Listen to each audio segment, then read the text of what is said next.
Radio live news update brought to you by Josco jewellers ഷോറൂമുകളിൽ സ്വർണ്ണ വജ്രാഭരണങ്ങൾക്ക് ഓഫറുകളുടെയും സമ്മാനങ്ങളുടെയും വിരുന്നൊരുക്കി ജൂൺ 21 മുതൽ ഗ്രാൻഡ് NRI ഗോൾഡൻ ഫെസ്റ്റ്.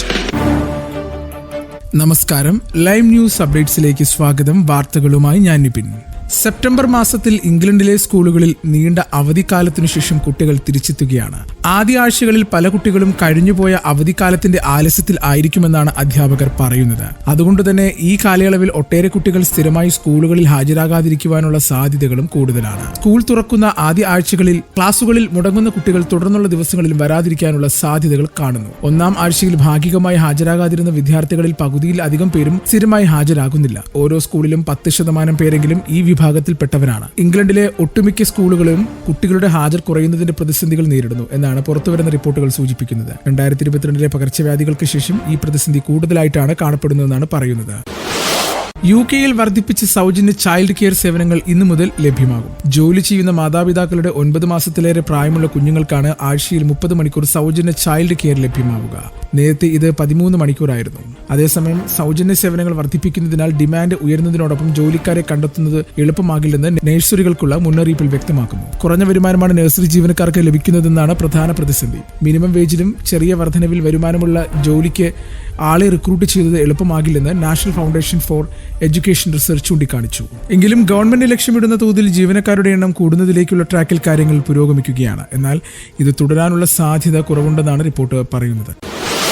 വിദേശത്ത് താമസിച്ച് ചൈൽഡ് ബെനിഫിറ്റ് പേയ്മെന്റ് അവകാശപ്പെടുന്ന അപേക്ഷകൾ നിരാകരിക്കണമെന്ന് മന്ത്രിമാർ. ഇതിനോടകം തന്നെ UK-യിലെ താമസം ഉപേക്ഷിച്ചു പോയ എന്നാൽ ചൈൽഡ് ബെനിഫിറ്റ് ക്ലെയിം ചെയ്യുന്ന 2600 പേരെ ക്ഷേമ പദ്ധതിയിൽ നിന്നും നീക്കം ചെയ്തതായും സർക്കാർ അറിയിച്ചു. 10,000-കണക്കിന് ആളുകളാണ് UK-യിൽ താമസമില്ലെങ്കിൽ കൂടി ചൈൽഡ് ബെനിഫിറ്റ് ക്ലെയിം ചെയ്യുന്നതെന്നാണ് ഔദ്യോഗിക കണക്കുകൾ. ഇത്തരക്കാർക്കുള്ള പേയ്മെന്റുകൾ നിർത്തലാക്കുന്നതിനുള്ള നടപടികളാണ് ഇപ്പോൾ സർക്കാർ കൈക്കൊണ്ടിരിക്കുന്നത്. ലണ്ടൻ ഇതുവഴി അടുത്ത 5 വർഷത്തെ സംസ്ഥാന ഖജനാവിലേക്ക് £350 ബില്യൺ ലാഭിക്കുമെന്നാണ് കണക്കുകൾ കാട്ടുന്നത്. അബദ്ധവശാലും തട്ടിപ്പ് കാണിച്ചാലും ചൈൽഡ് ബെനിഫിറ്റ് പട്ടികയിൽ ഇടം പിടിച്ചവരെ നീക്കം ചെയ്യുവാൻ 200 ഉദ്യോഗസ്ഥരെ അധികം നിയമിച്ചതായി സർക്കാർ വെളിപ്പെടുത്തി. നേരത്തെ പരീക്ഷണാർത്ഥം നടത്തിയ പദ്ധതിയിൽ 15 പരിശോധനകൾ ചേർത്ത് നടത്തിയ പരിശോധനകളിൽ ഏകദേശം £17 മില്യൺ തെറ്റായ പേയ്മെന്റുകൾ നിർത്തലാക്കാൻ സാധിച്ചതായി സർക്കാർ അവകാശപ്പെടുന്നു. ഇനി നാട്ടിലെ വാർത്തകൾ. 20% എഥനോൾ കലർത്തിയ പെട്രോൾ വിൽപ്പന നിർബന്ധമാക്കുന്ന കേന്ദ്ര സർക്കാരിന്റെ എഥനോൾ ബ്ലെൻഡിംഗ് പദ്ധതിയെ ചോദ്യം ചെയ്തുള്ള പൊതുതാൽപര്യ ഹർജി സുപ്രീം കോടതി തള്ളി. Chief justice BR Gavai, justice K Vinod Chandran എന്നിവരുടെ ബെഞ്ച് പദ്ധതി നടപ്പിലാക്കുന്നതിൽ ഇടപെടുവാൻ വിസമ്മതിച്ചു. എഥനോൾ കലർത്തുന്നതിനോട് എതിർപ്പില്ലെന്നും E20യുമായി പൊരുത്തപ്പെടാത്ത വാഹനങ്ങൾക്ക് എഥനോൾ രഹിത പെട്രോൾ ഓപ്ഷനായി നൽകണമെന്നതുമായിരുന്നു ഹർജിക്കാരനായിട്ടുള്ള അഭിഭാഷകൻ അക്ഷയ് മൽഹോത്രയുടെ ആവശ്യം. അതേസമയം ഹർജിക്കാരന്റെ പേരുപയോഗിച്ച് ഫയൽ ചെയ്ത പെറ്റീഷൻ മാത്രമാണിതെന്നും ഹർജിക്ക് പിന്നിൽ വലിയൊരു ലോബി പ്രവർത്തിക്കുന്നുണ്ടെന്നും ഇന്ത്യ ഏതുതരം ഇന്ധനം ഉപയോഗിക്കണമെന്ന് രാജ്യത്തിന് പുറത്തുള്ളവരാണോ നിർദ്ദേശിക്കേണ്ടതെന്നും അറ്റോർണി ജനറൽ വെങ്കിട്ടരമണി വിമർശിച്ചു. എല്ലാ വശങ്ങളും പരിശോധിച്ച ശേഷമാണ് സർക്കാർ നയം രൂപീകരിച്ചതെന്നും ഇത് ഇന്ത്യയിലെ കരിമ്പ് കർഷകർക്ക് പ്രയോജനകരമാണെന്നും ഹർജിയെ എതിർത്തുകൊണ്ട് AG അഭിപ്രായപ്പെട്ടു. ഭീകരവാദം മാനവരാശിക്ക് ഭീഷണിയാണെന്നും ഒറ്റക്കെട്ടായി എതിർക്കണമെന്നും പ്രധാനമന്ത്രി നരേന്ദ്രമോദി ചൈനയിൽ നടക്കുന്ന ഷാങ്ഹായ് സഹകരണ ഉച്ചകോടിയിൽ സംസാരിക്കുകയായിരുന്നു. പാകിസ്ഥാൻ പ്രധാനമന്ത്രി ഷഹബാസ് ഷെരീഫിന്റെ സാന്നിധ്യത്തിലായിരുന്നു നരേന്ദ്രമോദി ഭീകരവാദത്തിനെതിരെ സംസാരിച്ചത്. ഭീകരവാദത്തെ എതിർക്കുന്നതിൽ ഇരട്ടത്താപ്പ് പാടില്ല. ഇന്ത്യ ഭീകരവാദത്തിന്റെ ഇരയാണ്. കഴിഞ്ഞ 4 പതിറ്റാണ്ടായി ഇന്ത്യ ഭീകരവാദത്തിന്റെ ആഘാതം അനുഭവിച്ചുകൊണ്ടിരിക്കുകയാണ്. പഹൽഗാമിൽ ഉണ്ടായ ആക്രമണം മാനവരാശിക്ക് നേരെയുണ്ടായ അക്രമമാണ്. ദുഃഖത്തിന്റെ ആ മണിക്കൂറുകളിൽ ഇന്ത്യയോടൊപ്പം നിന്ന് സൗഹൃദ രാജ്യങ്ങൾക്ക് നന്ദി അറിയിക്കുകയും പ്രധാനമന്ത്രി ചെയ്തു. ചെന്നൈ നഗരത്തിൽ വിവിധയിടങ്ങളിൽ ഒറ്റരാത്രി പെയ്തിറങ്ങിയത് 100 മില്ലി ലിറ്റർ മഴയാണ്. ശനിയാഴ്ച രാത്രി മുതൽ ഇന്നലെ പുലർച്ചെ വരെ 800 എന്ന് പറയുന്ന സ്ഥലത്ത് 150 മില്ലിമീറ്റർ മഴ ലഭിച്ചു.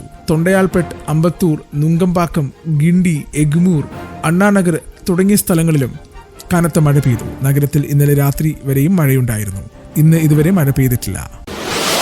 സംസ്ഥാനത്ത് 2018 ശേഷം നിർമ്മാണം പൂർത്തിയായതും ഇപ്പോൾ പുരോഗമിക്കുന്നതുമായ ഫ്ളാറ്റുകളിൽ 3-2 തിരുവനന്തപുരം, എറണാകുളം ജില്ലകളിലേതെന്ന് കേരള റിയൽ എസ്റ്റേറ്റ് റെഗുലേറ്ററി അതോറിറ്റിയുടെ കണക്കുകൾ. ടൈ നിയമപ്രകാരം പ്രാബല്യത്തിൽ വന്ന 2017 ശേഷം പിറ്റേ വർഷം മുതൽ രജിസ്ട്രേഷൻ നടപടികൾ പൂർത്തിയാക്കിയ ഫ്ളാറ്റുകളുടെ കണക്കാണിത്. എറണാകുളത്ത് 2018 ശേഷം നിർമ്മാണം പൂർത്തിയാക്കി താമസത്തിന് കൈമാറിയത് 267 സമുച്ചയങ്ങളിലായി 12,021 ഫ്ളാറ്റുകളാണ് നിർമ്മാണം പുരോഗമിക്കുന്നത്. 180 സമുച്ചയങ്ങളിലായി 8,460 ഫ്ളാറ്റുകളും ആകെ ജില്ലയിൽ 20,481 ഫ്ളാറ്റുകൾ ഉണ്ട്.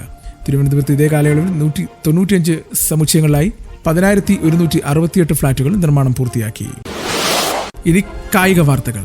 ഇന്ത്യൻ ക്രിക്കറ്റ് താരങ്ങളുടെ ഫിറ്റ്നസ് നിലനിർത്തുന്നതിനായി കൊണ്ടുവന്ന ബ്രോങ്കോ ടെസ്റ്റ് പാസ്സായി ക്യാപ്റ്റൻ രോഹിത് ശർമ്മ.